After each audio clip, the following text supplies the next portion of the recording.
reveal to you that I believe God's shown me how Revelation 6 is unfolding and will unfold. And because of that, I have a very clear timeline that says the red horse is now going to occupy the next chunk of 3.5 years. And the red horse started galloping.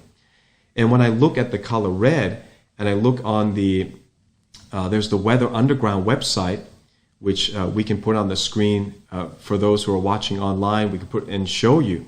You know, Maui was the first. This very strange fire that destroyed all of Lahaina. The fire is everywhere. If you look at the Weather Underground map, you see fires all over Washington. Somebody that I met in Oregon told me that he was actually involved back in the 90s in developing a direct energy weapon.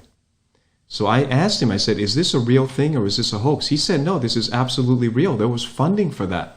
And they were mounting them onto 747s. So I asked him, can they put that in like any old commercial airplane?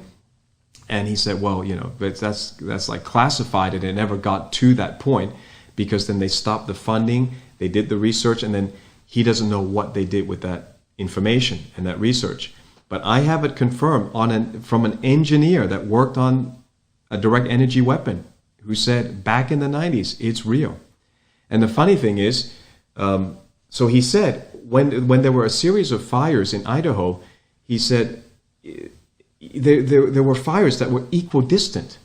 Equidistant. He says fires don't do that normally. So they're just like spaced out, like zap, zap, zap, zap. That's what he observed. That's what he saw. And it just looks like so many fires on the news. I wake up every morning, there's another fire somewhere. And they're pushing this climate change like the whole world's going to be on fire.